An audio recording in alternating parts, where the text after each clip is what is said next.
ก้นก่อนอ่างซื้ออ่างเสียงมุกจุ้มของเสียวขึ้นจึงได้ดับซึกจึงได้เสียแดดเสียวแลเฮ็ดผืนดิกผืนลายปลอมเฮ็ดแคบเวออันเก็บขอนปลอมฉะนั้นของเสียวขึ้นจึงได้เขาเงียบแล้วก็หนึ่งนี่ครับเนาะวันได้ก็เขาคาไลหันของเขาได้หลอดแล้วเขา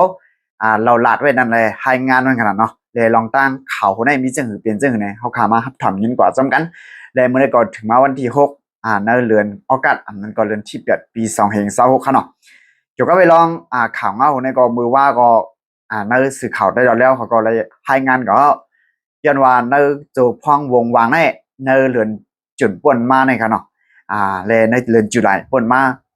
เดือน2เดือนในสื่อตรงวงออนไลน์ออนกันดื้อหลังเต้ๆว่าเดี๋ยวก็ไปลองมีก้นเอาจื้อเอาเสียงอังเสียงของเสียวขึ้นจึงได้เชียวเลยในเฮ็ดกินนั่นขนาดเนาะอันนั้นก็วันมาได้ของเสียวขึ้นจึงได้เขาเลยปืนเผาออกมาเขาขามาดูกว่าจำกันครับเนาะ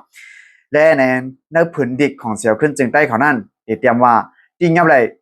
ผู้อังจือมุกจุ้งเสียเก็บขอนนะครับนะจำหนังมือปลายเรือนจุนแรกโคเรือนจุลายในปี2026นั่นมีข่าวเงาว่ามีกวนมีจุ้มหมาพามอังจือจุ้มจือมุกจุ้มของเสียวขึ้นจึงได้ดับซึกจึงได้เสียแดดเฮ็ดเวอร์ป้อมเวอร์ตืดเงินกำจ่อยมุกจุ้มป้อมอีกประดังลายมือผู้ใหญ่กวนหลงในมุกจุ้มป้อมจะได้เสเก็บคานเงินตีเยเงินคอมดีกล้าขายแลก้นขายจะนั่นถึงมาในวันที่5ในเดือนออกาศปี2026ได้ตั้งผ่ายภูมิเป็นพรของเสียวขึ้นจึงได้ดับซึกจึงได้เสียแดดสั่งไล่วางแผนตียับผวนเฮ็ดผิดไหล1ก็ไว้เย้านะตั้งผ่ายภูมิเป็นพรเขาหมอกลัดนี้ดีสื่อข่าวได้หล่อแล้วว่าย่ามเหลียวได้ส่งมอบผวนเฮ็ดผิดถึงเงางุ่นนาเรียนซึกตี1ปุ่นตาเต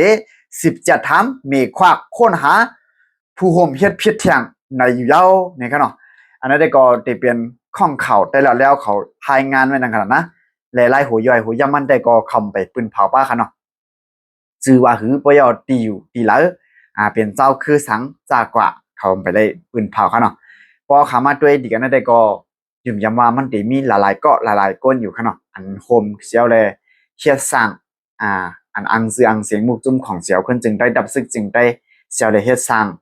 อันนี้ก็พี่น้องได้ก็ได้เสียวเขาจึงอันเขายามลัดกับมือว่านนั่นขนาดเนาะ